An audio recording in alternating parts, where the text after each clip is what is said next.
to theory class for secondary students. Today's discussion is Unit 3 about yoga.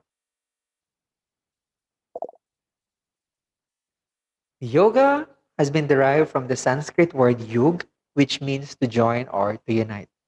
Yoga is the union of the individual soul with the absolute or divine soul.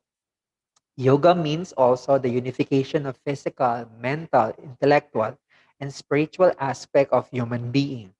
It is the science of development of a person's consciousness. Some importance of yogas are number one, it reduces tension. Yoga helps to relax the body and the mind. It reduces, indeed, stress and tension. Number two would be relax from fatigue. This modern age is the age of stress and tension. It is a full of hard work. In this way, fatigue is common. Rest and relaxation are important for removing the fatigue. Some of the beneficial asanas for this are shavasana and makarasana. Number three, it improves concentration. Yoga is the best means to improve the concentration of the person. It helps in improving memory and mental setup. Next is improve digestive system. Indeed, yoga help in improving digestive system. A person with a perfect digestion seldom gets sick. Thus, yoga helps in keeping away the diseases. Next, cures diseases. Yoga can cure diseases like asthma, high blood pressure, heart problem, and etc. It improves the posture. Good postures are the identification of a personalized person. Yoga help in maintaining good posture and improving the bad ones. Next, reduces obesity. Obesity is the most spreaded and dangerous disease of the modern time. It is an invitation to many other diseases. Obesity is the most spreaded and dangerous disease of modern time. It is an invitation to many other diseases also. Obesity can be cured by various meditative asanas, such as Dhanurasana and Paschimottanasana. Number eight, increases flexibility and strength. This is the core and the main purpose of doing yoga. It not only develops the skill of strength and but also flexibility. It makes the body movement significant and graceful. Muscles can be flexible and strong by performing various asanas. There are three types of asanas: cultural, meditative, and relaxive asanas. But first, let's define what is asanas. The word asanas is holding the body in a specific posture or yoga pose. The first type of asana is called cultural asana, which is defined to which regulate and systematize the activities of the body and makes a way to perform pranayama, which is the breathing technique, pratyahara, which is the withdrawal from the senses, and dharma, which has something to do with religion, are called cultural and corrective asanas. For example, the example asanas that is best for this are Shirsharahasana, Matsyasana, Sarvangasana, Shalabhasana, Dhanurasana, Halasana, Bunjagahasana, Chakrasana, and Mayarahasana. So I'm going to show you what are the example of this. So these are the example of cultural asana. So the first here is Shirshanahasana. It's the headstand on the lower right's bottom. Uh, Sharbagahasana is the shoulder stand. Shalabhasana is a locust pose. Matsyahasana is a fish pose. Bhujagahasana is a cobra pose. Chakrasana is a full bridge pose. Dhanurasana is a bow pose. And Halasana is a plow pose. So these are the example. Please take a note of this, students. These are the examples of best cultural asanas, one of the types. Going back to the type, the second type is called meditative asana. So these asanas enhance the meditation power of an individual. Some of the examples are, I'm going to show you, Padmasana or the lotus pose, Samasana or equilibrium pose. The word equilibrium is associated with balance pose, and siddhasana or accomplished pose. If you notice that these three poses has something in common. So they are sitting on a cross-sitting position with the back straight, hands on their knees while they are meditating, because these are the three best example of meditative asanas. Relaxive asanas, the examples are Makaranasana and Shavasana are the main relaxive asanas.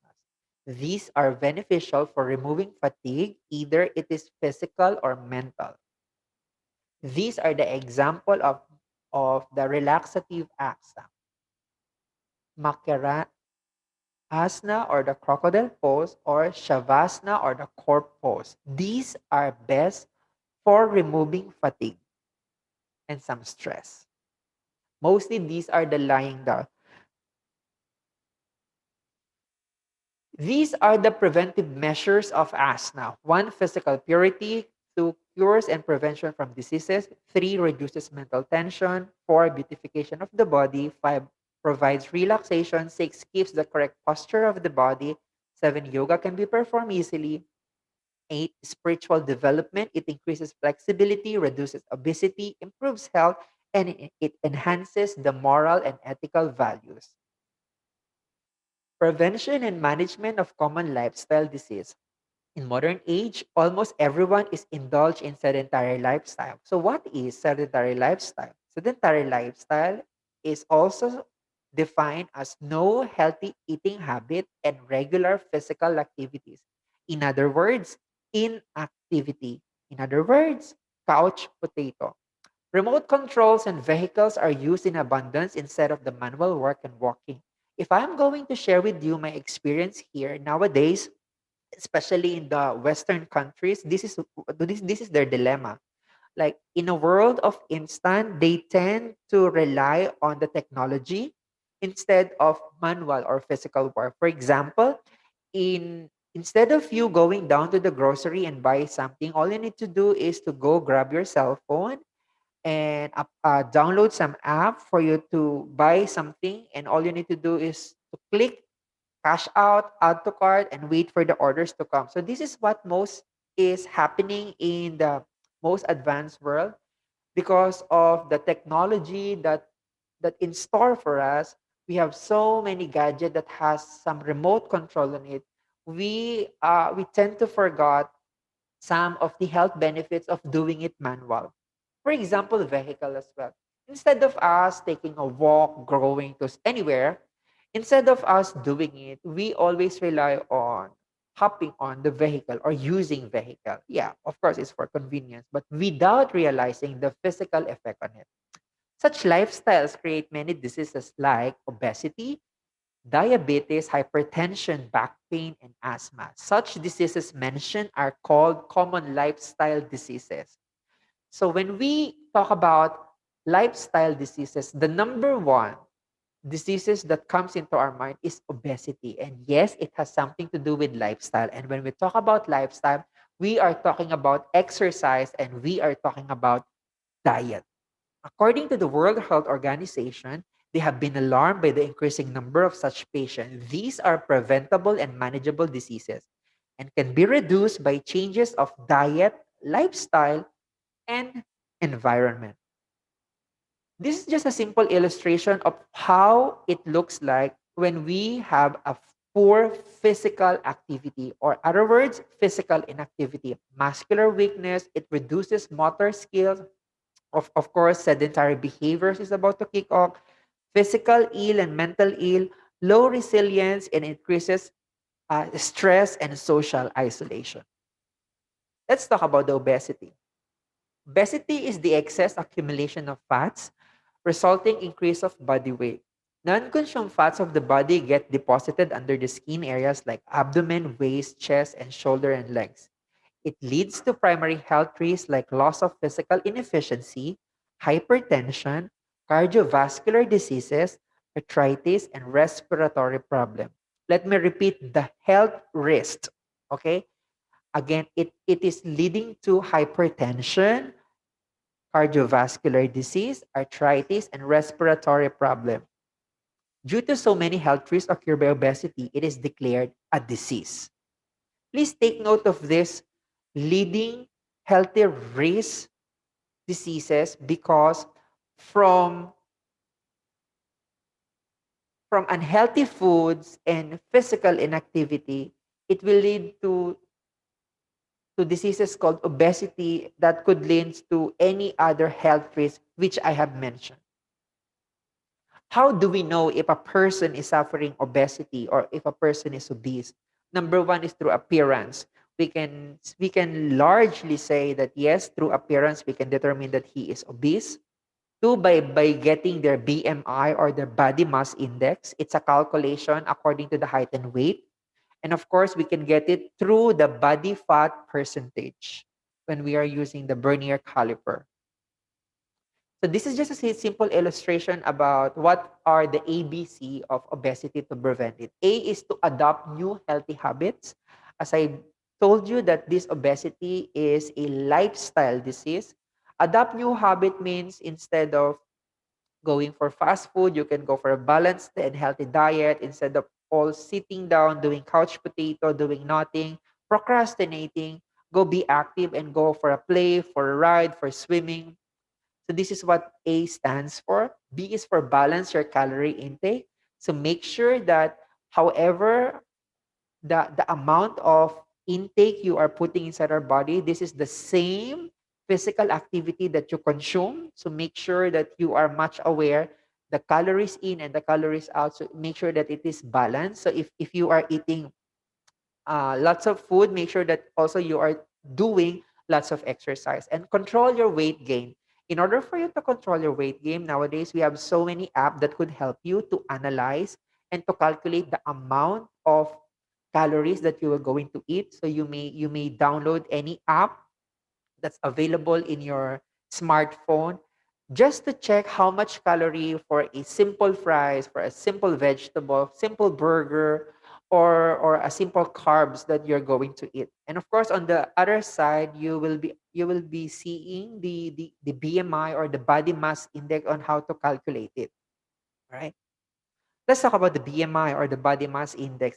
This is the formula of getting it: weight in kilogram over height squared in meter squared. Right? So when you take your weight with you, like this, on the top, these are the weight. If you happen to see your weight in kilogram here, like for example, in my case, I am somewhere in 73, 74. So for example, if this is my, okay, just go if my somewhere here and my height is somewhere here and 25. Okay, and I am on the border of becoming an overweight. So this is just a guide, a BMI chart. Okay, you can go for manual. You can go for looking for BMI chart. And if you wanted to go for manual,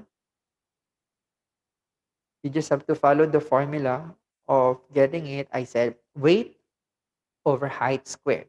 If you get below 18.5, you are underweight. And what to do if you're underweight? You have to eat a lot of foods. Normal is 18.5 to 24.9. If you have somewhere at 24, you are at the borderline to becoming an overweight. You should be aware. So you should at least adjust your lifestyle, adjust both exercise and eating habit. The same thing if you are on the borders to becoming an underweight, you have to adjust your eating habit, eat more, right? But please do not eat sugary foods. That is not really healthy. And 20 to 29.9 is overweight, and 30 higher is considered obese. Now, let's talk about the preventive measure that we can do. We can actually manage it through two things: through exercise and through diet. In exercise, regular physical exercise is required at least an hour a day. You should go for any aerobic exercise. So when we say aerobic exercise, so this exercise keep your heart rate up, be it jogging, running, swimming, or cycling. 1 hour in a day at least. To play games and sports regularly, regular games and sport prevents obesity. You can go play outside, go for football, basketball, hockey, anything that is available at your community. Weight training. So if you are into weight training, some of you are having an experience to go for a gym. You can go for a lightweight training. Okay, it will help you to tone your muscles, but make sure that you have an expert that guides you in doing such. Resistance training is the same. So if you are trying to develop a particular body muscle, make sure, and if you wanted to go for a gym, so make sure that you have your expert that will guide you, your trainer that will guide you. At least you have your own individualized program that you and your trainer will help you and work on, so that you know very well like what kind of development you are looking into. And of course, yogic exercises, it helps preventing and curing all obesity. So when I have made mention a while ago that the asanas that are really helpful for you in terms of relaxing, meditating, and in terms of uh, making your body flexible and strong. So yogic exercise could really help you on that. The diet-related preventive measure are avoid fatty food. You know all this. Junk food also avoid overeating that leads to intake of excess calorie. Avoid frequent eating, and of course eating rich in carbohydrates. Do not skip meal, because chances are if you skip meal, in the next meal you will take a greater food consumption, so that is not really healthy. Take low calorie diet. Avoid alcohol, smoking, and drug. Yeah, this is not really cool. It's not really healthy, so stop using it, or try to avoid at all. Balancing the intake and consumption of calorie, intake of excess calorie resulting of accumulation of fats. And yeah, so pretty much these are the diet related prevention. Do not eat sugary food, do not smoke, do not drink alcohol, do not do drugs, do not skip meal, do not eat junk food, do not eat fatty foods, do not eat that is rich in carbohydrates, especially at night. All right, so this concludes our Unit 3 discussion, and thank you very much.